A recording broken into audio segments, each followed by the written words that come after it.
D'ici au 1er janvier 2015, les collectivités devront avoir mis en accessibilité tous les établissements recevant du public, les ERP. La loi de 2005 pour l'égalité des droits et des chances, la participation et la citoyenneté des personnes handicapées les oblige en effet à mettre en place et assurer le principe de la continuité de la chaîne des déplacements. Ici, on est sur le début du circuit de l'handicapé que la personne handicapée va prendre pour entrer dans le bâtiment. Donc notamment, elle a la possibilité de stationner son véhicule à proximité de la rampe et d'emprunter la rampe qui va être conforme bien sûr à la réglementation pour pouvoir accéder à une partie du bâtiment qui se situe en hauteur par rapport à la voie. L'entrée principale de la mairie est de son côté de plein pied, donc il n'y a pas eu besoin d'un aménagement de ce type. Parmi ces bâtiments figurent les ERT, les établissements recevant des travailleurs. Pour aider les collectivités à financer les travaux de mise en accessibilité des ERT, le Fonds pour l'insertion des personnes handicapées dans la fonction publique, le FIPHFP, dispose d'une enveloppe de 50 millions d'euros sur 3 ans.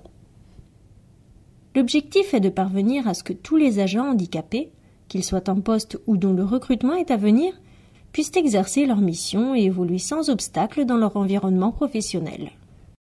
Si la loi disait vous mettez en accessibilité uniquement les ERP, ERT dans lesquels il y a des personnes handicapées, ça serait discriminant pour l'accès à l'emploi public de toute personne handicapée qui ne pourrait pas venir travailler si le bâtiment n'a pas été mis en accessibilité. Ça favorise l'égalité de traitement devant l'emploi public en quelque sorte, pour ce qui concerne les ERT. Les financements sont fonction du nombre d'agents de la collectivité. Celles de moins de 19 agents peuvent bénéficier de 50 000 euros, celles de 20 à 49 agents de 100 000 euros, celles de 50 à 199 agents 150 000 euros et enfin celles de 200 à 999 agents de 200 000 euros. Sont éligibles les travaux effectués par les collectivités ou les établissements publics sur la réhabilitation de bâtiments accueillant des travailleurs ou des bâtiments mixtes, c'est-à-dire accueillant à la fois des travailleurs et du public. Une réhabilitation, une extension de ce bâtiment qui était donc à l'origine un presbytère et qui a été transformé en 1978 en mairie. Et donc des travaux n'avaient pas été effectués jusqu'à ce jour où donc on a entrepris la réhabilitation et la mise aux normes accessibilité de ce bâtiment.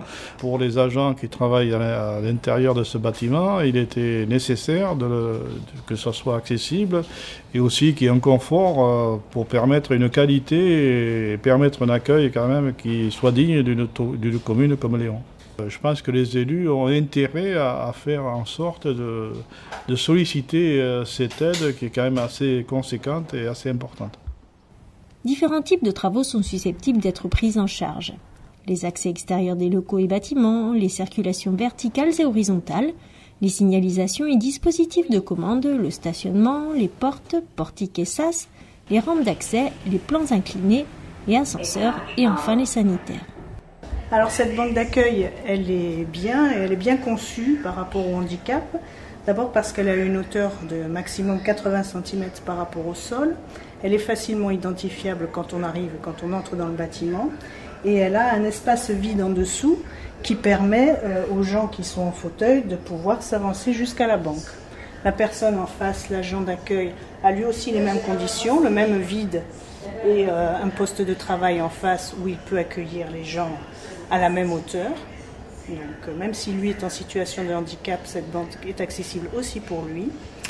Et donc elle est aussi d'une couleur relativement contrastée par rapport au sol, de manière à pouvoir être bien identifiée par les personnes qui ont des déficiences visuelles.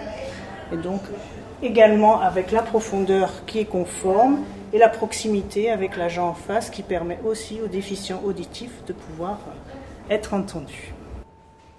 Pour aider les collectivités à monter leur dossier auprès du FIPHFP, le Centre de gestion des Landes a mis en place en mai 2012 une cellule accessibilité. Composée d'un chargé de mission et d'une architecte, elle permet d'assister les collectivités dans leurs projets. Soit on nous appelle, on nous présente les travaux, on leur dit ça peut être éligible, on dépose une demande. Soit le dossier nous paraît pas forcément entrer correctement dans le programme du FIP, donc on fait des préconisations sur ce qui nous semblerait plus éligible que ce qui nous a été présenté au départ. On peut travailler directement avec la collectivité. Ça nous arrive de travailler également avec le maître d'œuvre lorsqu'il a été désigné. Le maître d'œuvre, on lui explique un petit peu le programme, le contenu du programme, et lui fait évoluer son projet en fonction. Nos rapports que l'on a avec les services instructeurs du FIPHFP nous permet d'être en contact régulier avec eux et de connaître l'évolution des critères d'éligibilité qui peuvent réellement évoluer. Par exemple, début 2012, une école était éligible, fin 2012, elle ne l'était plus. Les financements peuvent aller jusqu'à 100% pour les locaux strictement professionnels et de 50 à 75% pour les parties mixtes. Au résultat, on ne s'attendait pas du tout à une participation à ce niveau-là qui est effectivement extrêmement importante. Et là, c'était une très très très agréable surprise, surtout par les temps qui courent et par les difficultés qu'on a à avoir des financements pour tout ce que nous voulons faire. Oui.